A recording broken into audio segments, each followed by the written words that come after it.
Gobierno de Navarra. Nafarroako Gobernua.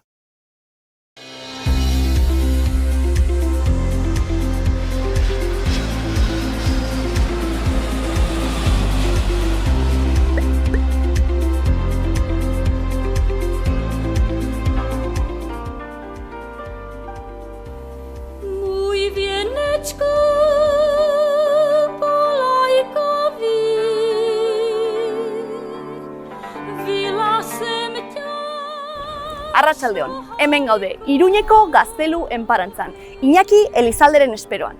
Ekonomia eta adeko gradu internazional bikoitza ikasi duen gaztea. Bere ikasketak direla eta asko bidaiatu behar izan du. Republika Txekan egona da, Erasmus programarekin, eta baita ere Txinan. Baina koronabirusa dela eta aurretik bueltatu behar izan zuen. Aiba, Iñaki!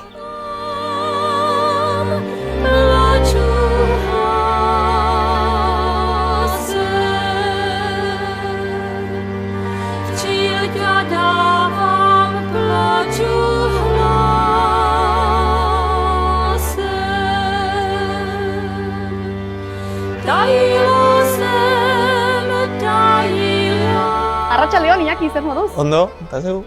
Ondo, hemen gaude, Iruñan, zure hirian, ezta? Bai.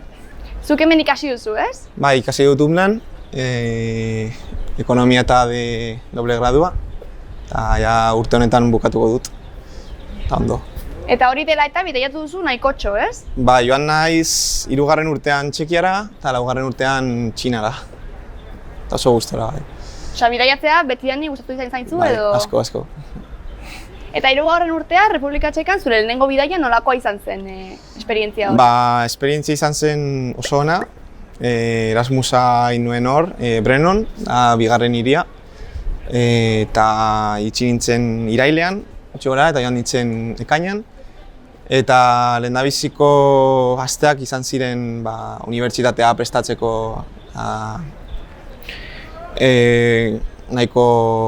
Introdukzio moduko bat, ez edo, ematen zizueten? Bai, eragusten ziguten hiria, non zeuden fakultateak eta hori. Eta gero oso ondo, festa asko, garagardo asko eta ondo. Ze garagardoa jatearenan, Republika Txekan? Da, kulturaren barne, dago soberan, ez? Joaten mazinen supermerkatutara, garagardoa ura baino merkeagoa zen. Benetan? Bai. Zein da garagardorikola esanguratsuena edo famatuena edo? Agian Pilsner Urkel da famatuena, hemen aurkitu dezakegu baita ere. Eta gero, Radegast, ona, Kozel...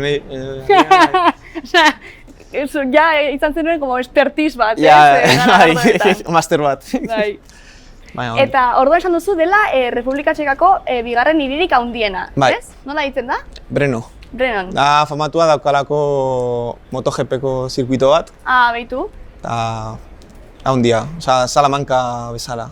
Osa, hiri unibertsitario bat da, ez? Dauka 3-4 unibertsitate, residentzia asko.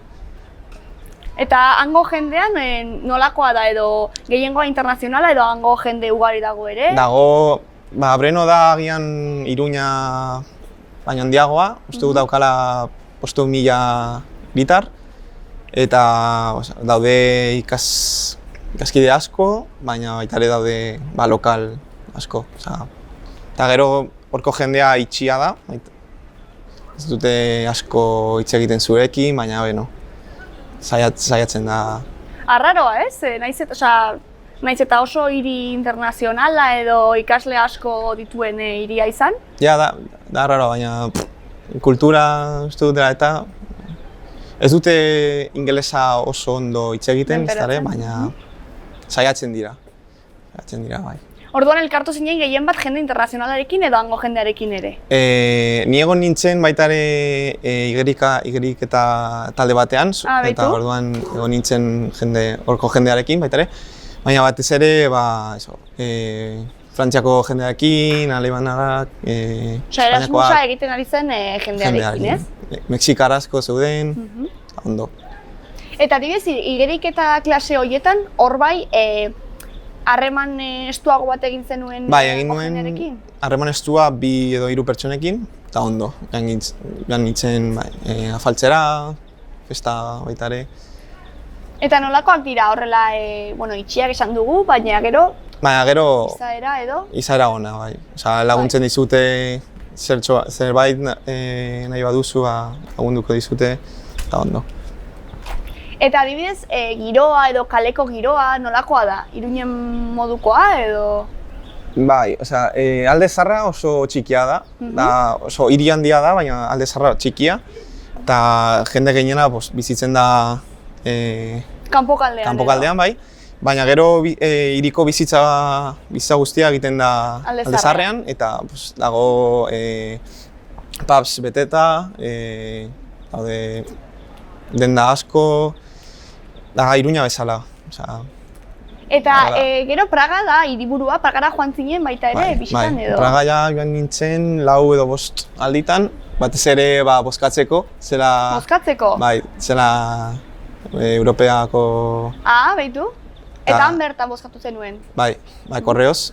Claro, Korreoz. Baina Praga oso askoz handiagoa da, askoz politagoa baita, eta internazionalagoa, garestiagoa baita ere, baina oso polita baita.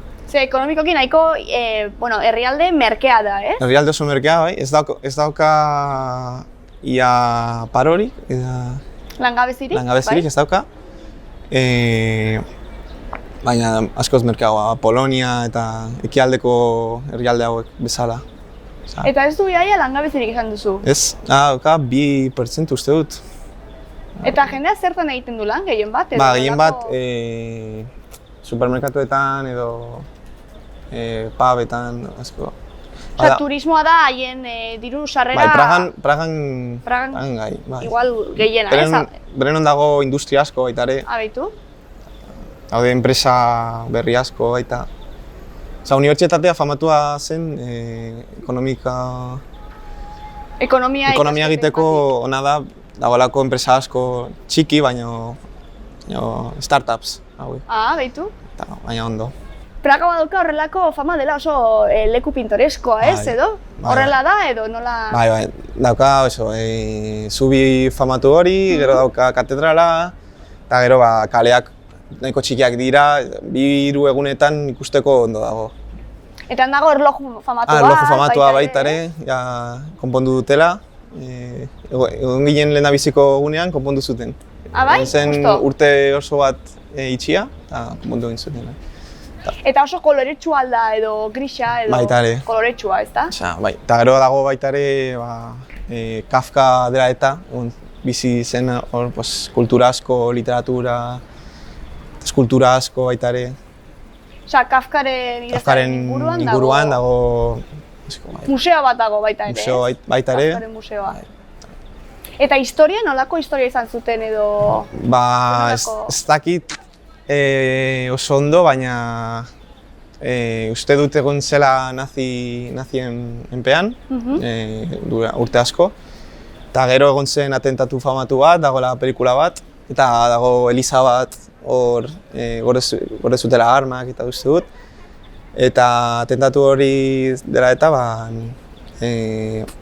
naziak joan ziren eta ondo. Eta adibidez, konparatuta adibidez Praga eta zu egon zinen hiria, ze ezberdintasun daude edo?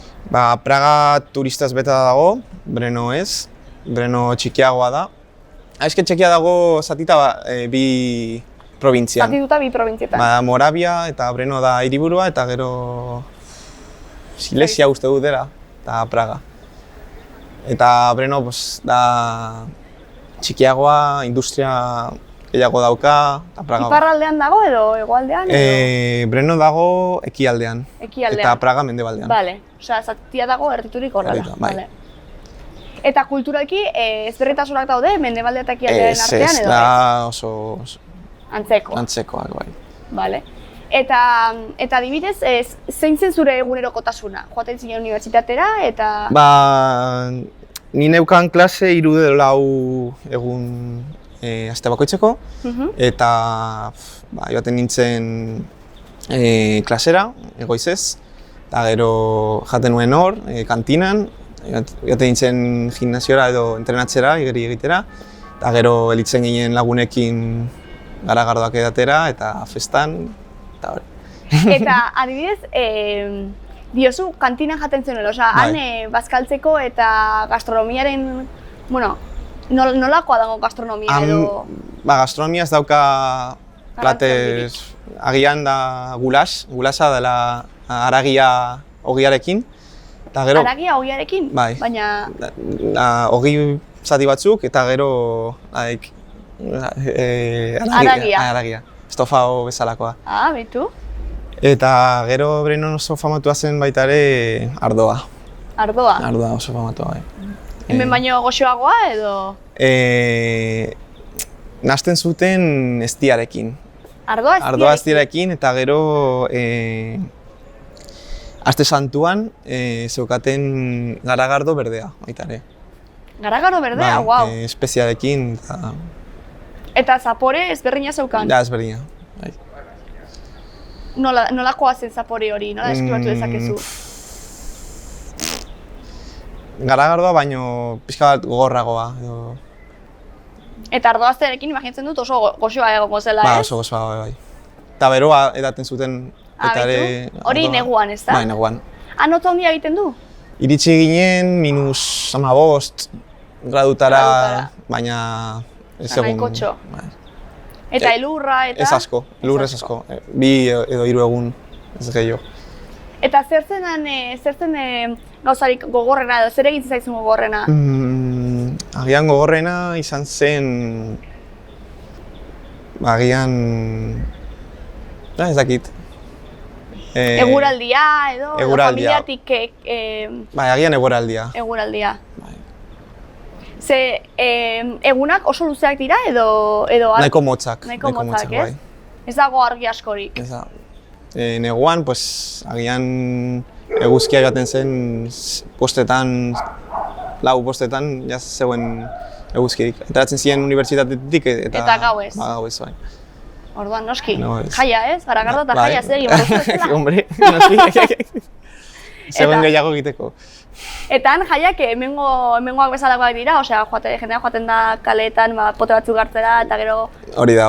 Eta gero diskotekak, hemen bezala. Musika? Hango musika jartzen zuten edo? Latino asko, reggaeton asko, eta gero bazeuden zenbait gau baita ere tekno. Jartzen zutela, hemen bezala baita ere. Badaukazuela anekdota interesgarririk? Hango esperientziari buruz? Agian joan ginenean Munitzera, egon ginen 40 ordu bidaiatzen, eta lo gelditu ginen tranbian. Osea, 40 ordu trenean? Egon ginen, hartu genuen busa arratsaldeko 8etan, 9etan, iritsi ginen Munitzera goizeko 5etan, egon ginen eria ikusten egun osoa eta gero festan egon ginen. Bai, osea, nahiko gainero. Oso gainero, bai. Eta gero itzuli ginen urrengo goizean. Osea, bakarrik egun bat pasatzen duten Munitzen, baina... Probestu zen duten guztiz. Bai, eta gero izan genuen baita ere istripu bat, herri batek etortzen Brenora, alokatu genuen kotxe bat, eta istripu bat izan genuen, eta polizia ez zigun zer konpondu, esan ziguten hau zure arazoa da, konpondu zuek. Benetan? Bai. Eta zaurituak zeneten edo? Ez. Bakarrik izan zen kotxaren kontua, baina... Kotxaren kontua, apurtu zen, gurpila eta ajea baita ere. Eta gauden 2 ordutara, Brenoren 2 orduz, eta... Eta grua edo ez zen? Etorri zen kotxearen alokatu zuen enpresa hori. Eta etorri zen eta deitu zuen grua bat eta ekarri zigun Brenora. Polizia zuen ez ere egin. Eta zer dela eta hori normala da edo? Ez dakit. Ez dakit. Baina gertu zineten, ok, bale. Eta euria zegoen eta egon ginen, dena gauez, hotza, egon ginen hor. Ez dakit zenbat ordu, ez, itxaroten? 3-4 ordu egon ginen hor. Sálvese quien pueda. Hori da. Eta esan duzu Munitxera adibidez joan zinela, Bai. bidaiatu zenuen gehiago Europan Ba, zehar, joan ginen Krakoviara, Polonian, bitu. gero Budapestera joan ginen 4 egun baita ere, gero ja udan joan ginen Kroaziara, Berlinera, Austriara joan ginen. Nahikotxo bidaiatu ditu. Asko bai, eske hartzen zenuen hor trena edo busa eta iristen zinen 3-4 ordutan, Zego nahiko Europaren erdialdean dago. ez, orduan. Ondo. Eta zein izan zen leku horietatik zure gustokoena? Agian Budapest. Budapest. Hotz asko egin zigun, baina... Joan zineten neguan? Joan ginen otsailean. Otsailean. Bai, otsailean. Baina oso polita. Han famatuak dira hango termak, ez? Edo... Bai, termak eta gero parlamentua oso famatua da baita ere. Egon zineten termetan baita ere? Bai. Eta gustora? Oso gustora, bai. Gainera oso merkeak dira, ez? 10 euro uste dut dela eta... dago hotz asko kanpoaldean eta gero sartzen zara uretan eta bero bai. Hemen spa batera joaten zarenean ez pagatu duzu kriston dirutza, ez? Bai, asko. Baina da oso merkea eta gainera hango jendea nahiko ohitura handia dute, ez? Bai, termina eta jateko, igeri egiteko baita ere. Oso ondo, bai. Eta gero joan ginen uste dut baita ere Eslovakiara. Eslovakia? Zegoela, Bratislava zegoen ordu batera. Ginen 2 egun. Eta gustora. Bai, oso gustora. Eta ikasketak eta unibertsitatea, hemengo unibertsitatearen ezberdina da, edo? Askoz ezberdina, bai. Egiten zuten lan asko. Osea, hemen upnan teorikoagoa da edo? Teorikoagoa eta hor praktikoagoa. Ni neukan ingelesa praktikatzeko kurtso batzuk, gero baita ere oratoria, gero Txekia kultura ikasteko kurtso bat, baita ere. Behitu? Gero Windows menperatzeko eta askoz praktikoa bai. Eta gustoko duzu horrelako... Ni nahiago dut. Nahiago duzu. Bai. Zure ustez horrela hobek ikasten dugu edo? Uste dut baietz. Urte horretan ez nuen ezertxore ikasi, baina... Beste gauza batzuk ikasi zen. Garagardo mota, hori da. Gustoko gauza baina ondo. Urte horretan, ze imaginatzen dut zu, ara zindoazela ingelera maila on batekin, ez? Azkenean gradu internazionala ikasten ari zara. Baina antzeun dela urte horretan askoz gehiago ikasi zenuen, ez? Bai, erabiltzen nuen ia egunero. Jendearekin komunikatzeko, txekiarra ez nuen ikasi, orduan ingelesez komunikatzen nintzen. Eta gomendatuko zenioke norbaiti horrelako esperientzia bat? Bai. Aukera badu, aprobetxatzeko bai. Zer ikasi zenuen, zer zen ikasketarik garrantzitsuena, hortik eramaten duzun ikasketarik garrantzitsuena? Agian bakarrik bizitzea, janariak antolatzea eta gero garbiketak egitea. Eta gero baita ere, nire begiak ireki egin nuen. Ikusi nolako perspektiba, beste mundua dagoela. Beste kultura batzuk, jendea bizitzen dela beste modu batez. Eta agian hori, uste dut.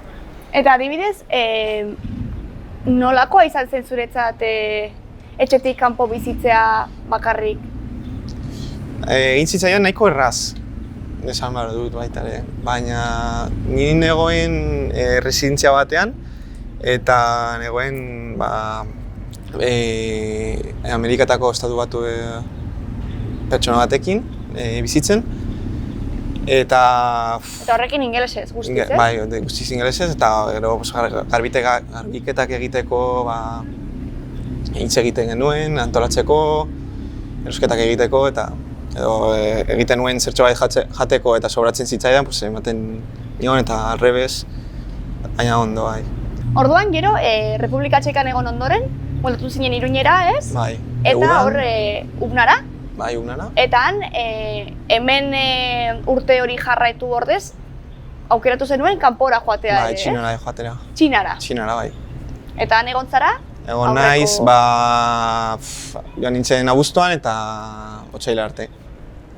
Egon behar nintzen urte osoan, baina koronabirusua dela eta bueltatu zinen nintzen, bai. co zudělal, že jsi včera večer nedošel k nám. Já jsem tě posavat ráda měla, o tvej falešnosti nevěděla.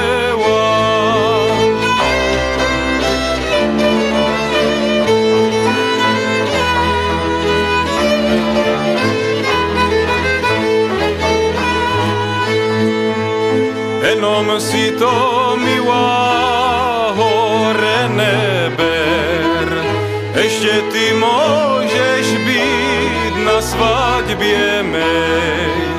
Můžeš být za starší, za družičku, protože... Eta Txinan gustora egon zinen? Ba, oso gustora, bai. Osea, lehendabiziko bi asteak izan ziren oso gogorrak, hor dena mugikorra erabiliz, ez? Egiten da, eta pues, ez nuen banku kontu kontua, korrontea, ez, edo? Eta ezin nuen ordaindu, ezin nuen diru atera, gero ezin zara ingelesez komunikatu, ez dutelako ingelesa ondo menperatzen, ez? Unibertsitatea ez zigun asko lagundu, ez da ere, baina gero kokatu zarenean eta badakizunean nola funtzionatzen duen, ez? Taxiak eskatzen, hori da. Eta diozu guztia ordaitzen dela mugikorretik, orduan? Bai, QR kodearen bidez, joaten zara restaurante batera edo jatetxe batera, eta hor daukazu karta, bueno, orain bezala. Karta ez, QR-arekin irakurtzen duzu karta, eskatzen duzu? Eta ordaintzen duzu mugikorraren bidez. Daukazu banku kontua WeChatera lotua eta... Eta txartelak eta dituzte edo? Bai, daukazu txartela, dirua kaxa ateratzeko... Ah, bale. Baina... Osea, dirua baita ere kax erabiltzen dute edo batzutan? Bai. Batzutan bai, ez? Bai. Bale. Ibidez pisua ordaintzeko, dira diru asko, mugikorraren ordez erabiltzen duzu kaxa. Ah, bai, pisua ordaintzeko kaxaren bidez? Kaxa, bai. Hori arraroa, ez? Hemen normalen egiten da guztia transferentzia baten bidez, edo? Hori, kaxaren bidez.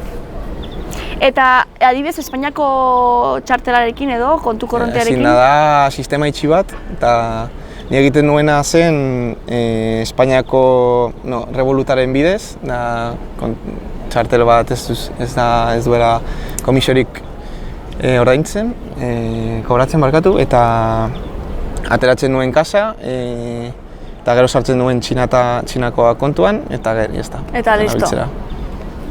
Eta hango bizi maila nolakoa da? Dago denetarik. Dago jende, niego nintzen Pekinen, eta dago jende oso diruduna, eta gero pobre asko, oso txiroa baita ere. Osea, desoreka nahiko handia dago. Hori Pekinen hiriburua delako, eta hiriburu handietan hori nabarmenagoa delako, edo kanpoaldean herrietan eta baita ere? Bai, baita ere. Baita ere. Herrietan batez ere ikusten da jente oso txiroa. Bere etxeak oso zaharrak eta bizitzen direla oso... Xume, ez? Oso xume, bai. Eta adibidez, hango jendearekin asko ibili zinen edo... Ez asko, baina egin nuen 3-4 lagun, eta gero unibertsitatea jartzen dizu PADI, deitzen da, ikasle bat laguntzen dizula tramitak egiteko eta... Hangoa, dena. Hangoa, eta ondo, baita, ondo.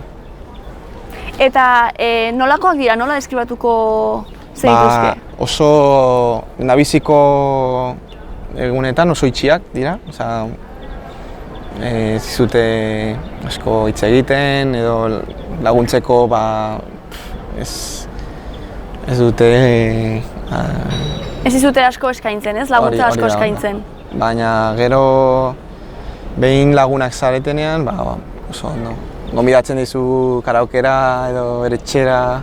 Karaokeak eta oso famatuak dira, ez? Asko joaten dira karaoketara, gustatzen zaie nahikotxo. Nahiko asko, bai. Da, agian daukate 30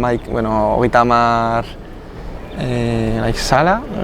Karaoke areto ezberdin. Karaoke areto ezberdin, eta oraintzen duzu hor egoteko, 3-4 ordu, eta ematen dizute garagardo asko, eta gero kakahuetea eta Behitu. fritoak eta ondo. Osa da, haien adibidez hemen geratzen zarenean pote bat hartzeko, geratzen zara karaoke batean pote bat hartzeko, ez? Hori da. Eta zuk ere kantatu zenuen? Bai. Bai? Txinatarrez edo? Ingelesez. Ingelesez. Txinatarra ez dut. Asko gomenperatzen. Baina, bueno, saiatuko naiz. Noski. Eta adibidez, han jende asko dago, internazionala den jende asko, edo gehiengoa da hango jendea, edo? Gu bizitzen ginen ez unibertsitatean, ikusten duzu internazional asko. Afrikako jende pila bat, eta gero Sudamerikako jende pila bat baita ere. Baina gero eraten zarenean metrora edo hirian zehar, dena txinatarrak. Shangaien bai da ezberdina, dago mendebaldeko jende gehiago, baina Beijingen da nahiko internazionala ez edo? Baita ere. Eta erresa da Txinara joatea bisa batekin ikastera, lan egitera edo? Lan egitera zailagoa da, uste dut, ez dakit oso ondo nola doa, baina uste dut izan behar duzula 2 urte esperientzia. Han? Uste dut lan egiteko. Eta baina gero ikasteko ez da zaila. Adibidez, masterra egiteko askatzen dizute B bata. Txinatar B bata, ez? Txinatar B bata, eta gero motivazio karta bat, eta nota honak eta jazta. Eta bisa eta garestia da edo? Bisa da, uste dut, turismoa joateko 100 euro uste dut dela, eta ni oraindu nuen urte osorako uste dut izan zera 120 euro gutxi gora bera. Eta gero egiten dizute medikuntza proba batzuk, eta ondo bazaude, osasuntsu bazaude, hor gelditzen zara. Bestela ikatzen dizute bueltan. Eta nahi dutena da, jendeara joatea, ikastea, formatzea eta gelditzea lan egitea, ez? Bai. Lan egiteko. Hori da. Ze baita ere, nahi baldin baduzu handik atera, ez? Behin masterra eginda, kobratzen dizute, ez? Bai. Hori da, daude bisa ezberdinak, baina ikas bisa. Usten dizute, uste dutela bat edo 2 alditan ateratzea, Vietnamera joateko adibidez, edo etxera itzultzeko, baina gero eskatu behar duzu baimena eta ordaindu behar duzu 50 euro gutxi gora bera. Naiz eta bakarrik turismoa egitera joan leku batera. Eta gero adibidez Hong Kongera joan nahi baduzu, hori da askatu behar duzu baita ere. Bai, Bai, baimena. Eta adibidez giroan, nola sozializatzen dute? Karaoketara joatea aparte? Asko karaoketara baita ere, gero liburutegian egoten dira, ikasleak egoten dira liburutegian agian egun osoa. Hartzen dute 10 edo 20 liburu, egiten dute piramide bat, eta hor daude. Benetan? Bai. Eta ematen dute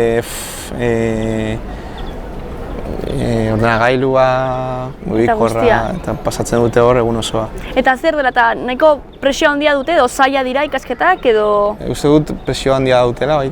Eta nahiko zailak izaten dira hor ikasketak, baina gero baita ere da kulturalki egiten dute hor bizitza liburutegian. Osea, kulturalki oso markatuta dago horrela, ez? Bai. Asko ikasi behar duzula, hori dela zure lana, eta gero lan egiterakoan lana dela garrantzitsuena edo. Ez da privilegio bat bezala, unibertsitatera joatera. Bai, dago jende asko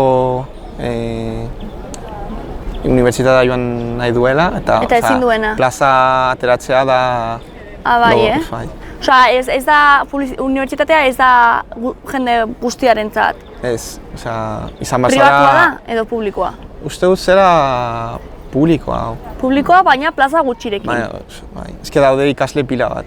Unibertsitatea eta selektibitatea horregatik da zorrotza, ez? Zorrotza, bai.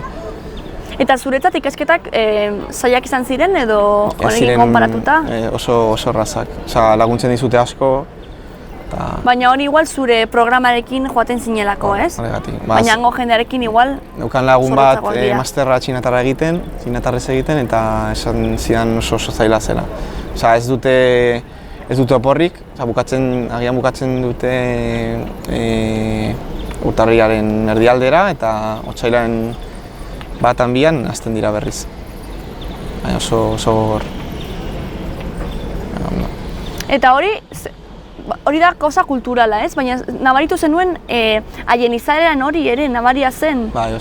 Osea, joaten dira, da oso individualki, joaten dira dena individual, osea... Individualizatua, ez? Bai, edo... adibidez, joaten zara jatetxe batera eta daude 4 pertsona eserita mahai berdinean, baina ez dute ezer hitz egiten.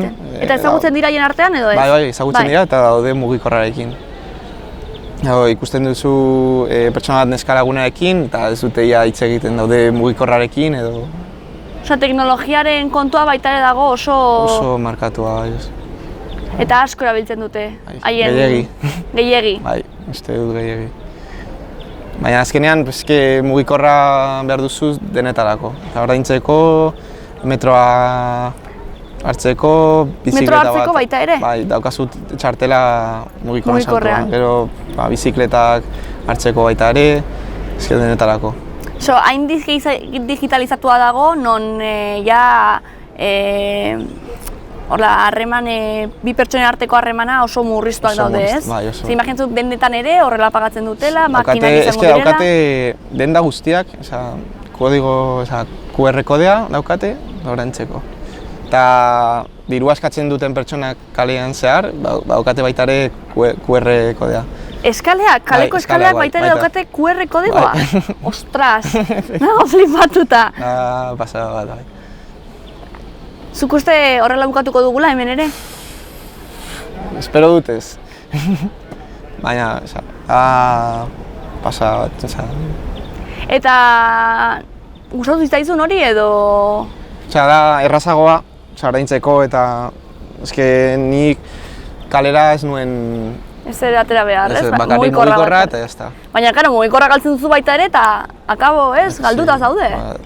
Hori gertatu zitzaidan nabiziko bihaztetan. Ez nuen WeChat kontua atera, eta WeChat gabe zaude galdua hor.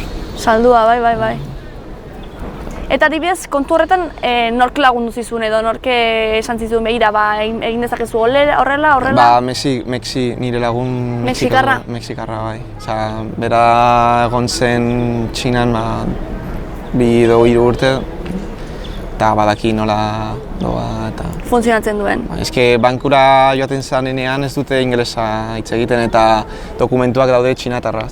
Ez daude ingelesez. Nahiko, rivalitatea handia dago, ez? Estatu Batuak eta Txinaren artean, eta hori baita ere nabaria da hizkuntzaren kontuan, eta ez? Eta gero, klaseetan, esaten zuten, Txina oso poteretsua da, eta Estatu Batuak ez, edo jartzen zuten grafikoak erakusteko Txina hobeagoa zela. Hori saiatzen dira, pixkat jendartean sartzen. Hori eta notatzen zen, bai.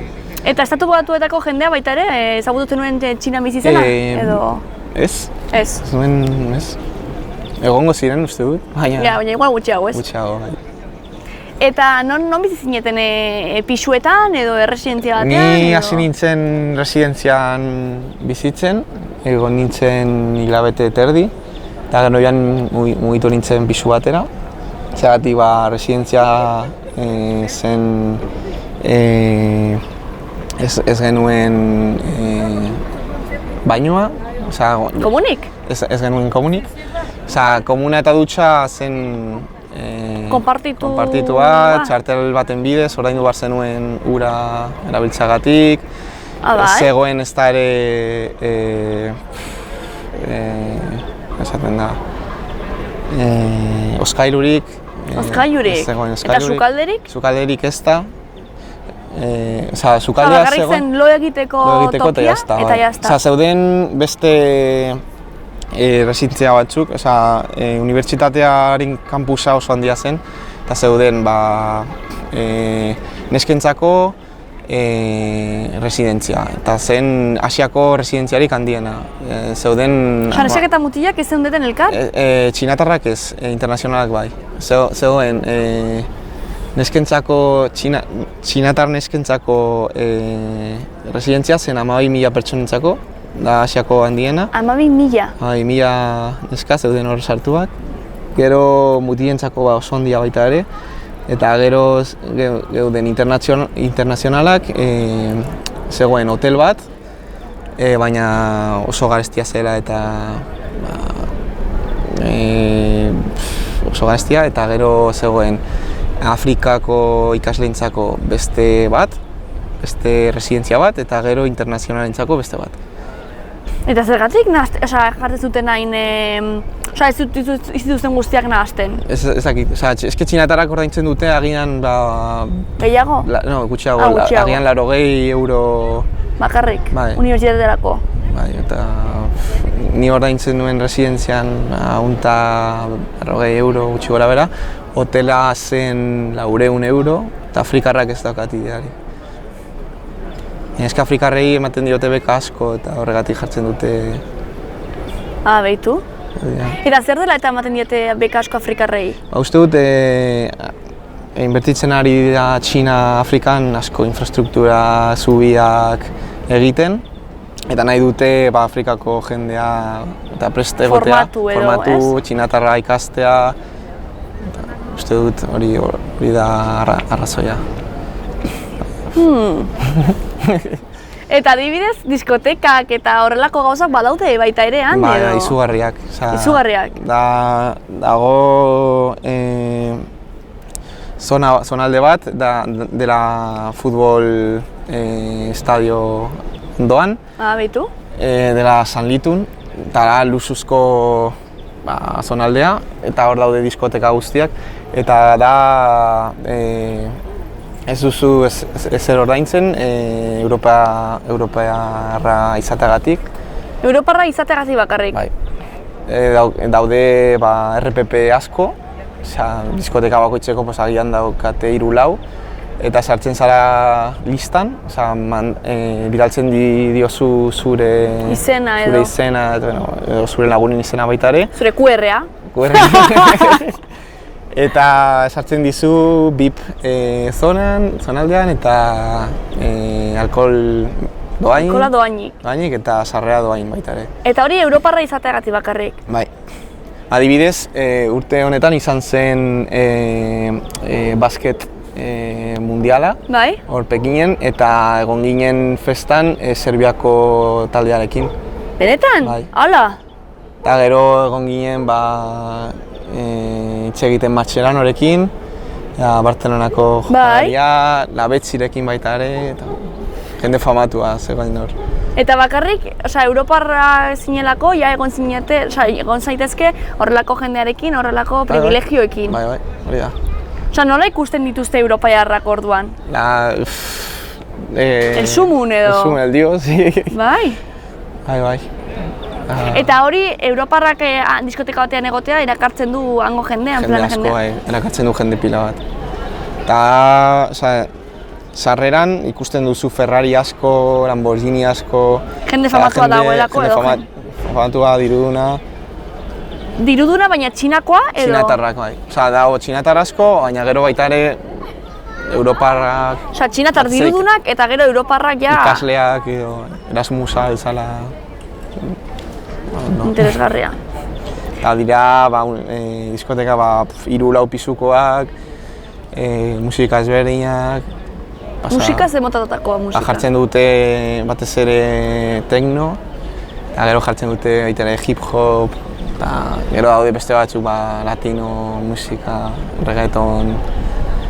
Eta gauak asko luzatzen dira, osea diskotekak? Ez asko, bostetan, goizeko 4-5 ja dena itxia goten da.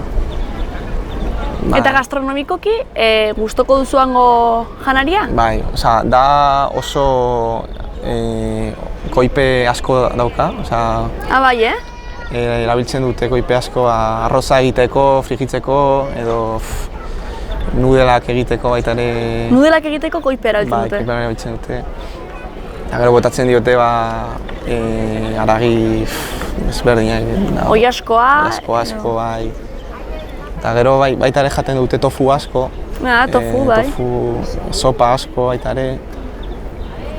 Baina oso nahiko da. Eta gero oso famatua baita ere ditzen dena hotpot. Dela sopa bat jartzen dutela mailan. Eta banatzen da bizatitan, bata da beroa, eta beste bat da hotza. Behitu. Eta bota dieza diokezu espezia ezberdinak, txilia, hori oso famatua da. Osa, erdia hotza, erdia... Beroa eta botatzen dituzu hotza eta beroa elkarrekin? Ez dago banatua, bai. Eta botatzen diozu espeziak edo nahi duzuna. Eta gero daude brotxeta batzuk, gambak adibidez edo oilaskoa, tofua eta jartzen duzu sopan eta... Behitu? Osa da salsa moduko bat edo brotxetak eta... Bai, salsa moduko bat. Oso famatua da iparraldean, hotza egiten duenez berotzeko. Ze, karo, imaginatzen du temperatura, osa txina haina handia denez, oso ezberdinak egongo direla, ez? Bai. Ni joan nintzen abenduan Jarbinera, da ia Siberian dagoen hiri bat, eta da hiri bat guztiz izotzez egina dagoela. Eta hori egin zuen -30 gradu gutxi gora, baina gero joan nintzen baita ere Hongkonera, eta Hongkonen egiten du 30, 25 gradu urte osoan. Eta gero Pekinen, udan 30, 40 gradu, eta neguan -20, oso radikala da. Eta trafikoaren kontua edo hainbeste jende dagoenez, oso zikina dago lekua edo... Oso zikina dago eta baita ere... Poluzio handia dago? Poluzio handia, egon ginen, Pekinen egon ginen egun gehiena izan zen 300 poluzio, eta Madrilen Bartzelonan egoten dira 50. Eta horrekin, bai. Eta notatzen da asko, sabelako mina eta estarriko mina asko baita ere.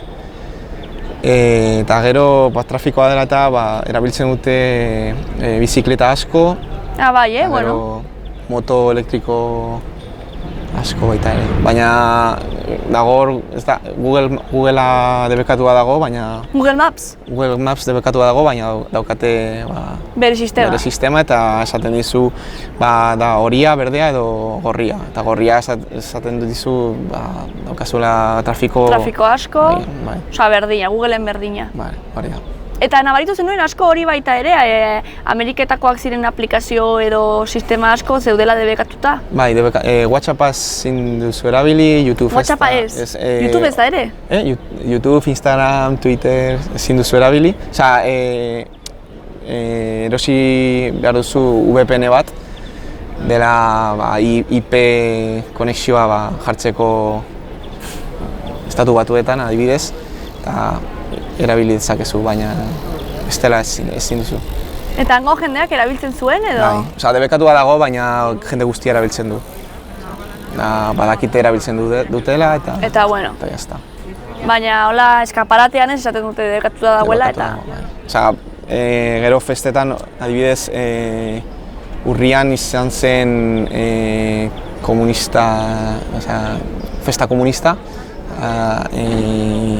eta fetxa markatu horretan bai daude itxita VPN-ak eta ezin duzu erabili. Izan zen 70 urte hurrena eta egin zuten desfile izugarria. Egon zinen ikusten? Ez negoen Shangaien, baina zegoen dena itxita, WhatsAppa zuen funtzionatzen. Ezen joaten edo? Joaten, hori da. Interesgarria. Osa, nahiko kontraste handia dago, ez? Han bai sentitu zenuela, igual Republika Txekan baina kontraste handiagoa. Bai, asko handiagoa, bai. Baina diozu bueltatu nahi duzula, ez? Bai, alba dut, bueltatuko nahi bai. Osa, zein dira zure planak oraintxe bertan?